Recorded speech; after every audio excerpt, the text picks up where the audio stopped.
you're exactly right that that's the threat we need to protect against. I can tell you based on my understanding of what the U.S. government is doing, and then NATO, there's a Center for Excellence in Estonia on cyber defense that's open, that NATO is pursuing those issues, absolutely.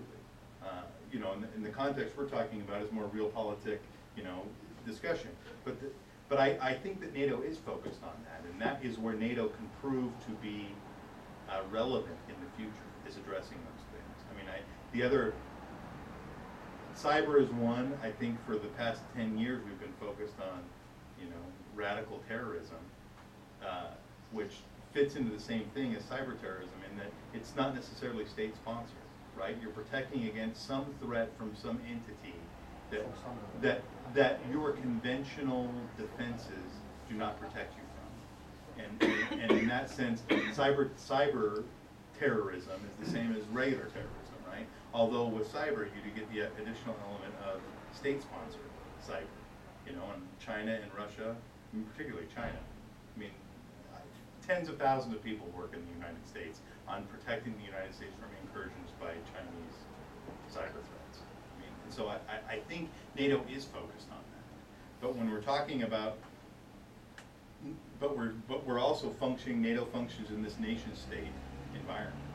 And the politics between nation-states is incredibly important to how the alliance will form. I want to touch on one thing to give an answer, I guess, to, you know, when the U.S. looks to Poland, what could I say that the U.S. would like to see from Poland, right? I mean, I don't think the U.S. has a problem with Poland standing up like it did in Libya and saying, we don't have a national interest here, we're not going to play. Or if Poland stands up in certain instances and says, that's not in our national interest to do that. I mean, I don't think there's a huge problem with that, because for the most part, the United States likes strong allies, right? We actually like strong allies. We like those who know, who have a plan and follow their plan, because it's easy for us to count on what they will do, right?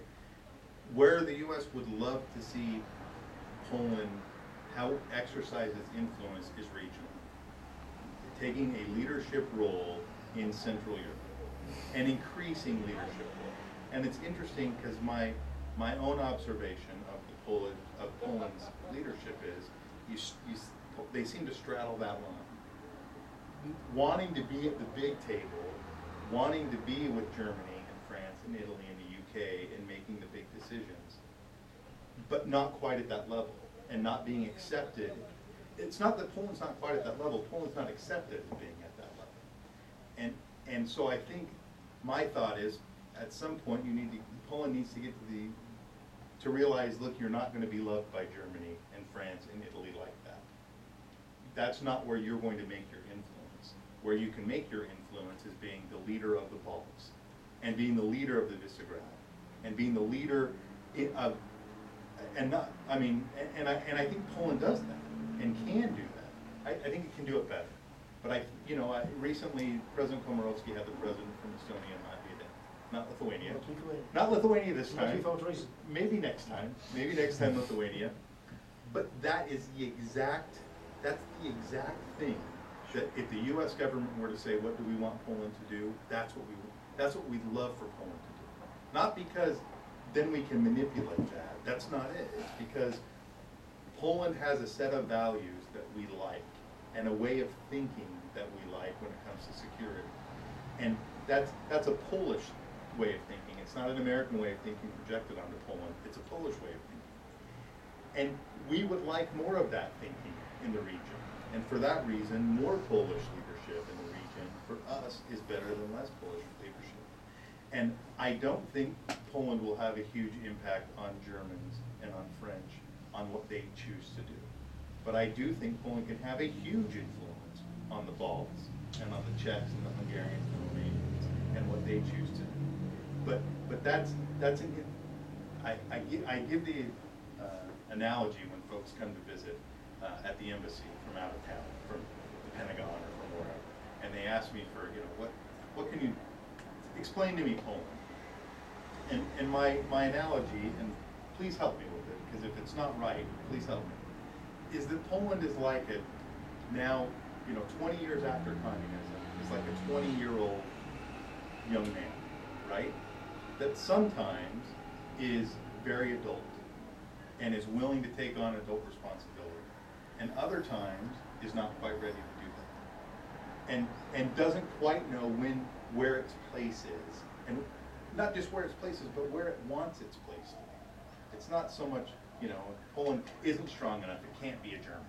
No, it's Poland that hasn't decided whether it wants to be at that big table or not, and that's, I think you're working through that now, and I think the next couple of years will be telling as to where Poland ends up. My hope is, and this is my personal hope, that Poland decides to be, not content to be, but realizes that it can have the most influence on being the regional power when you're talking about countries east of Germany. That Poland is the biggest of those countries, and that it asserts itself to organize those countries to do things that help Poland's interest, because that helps our interest.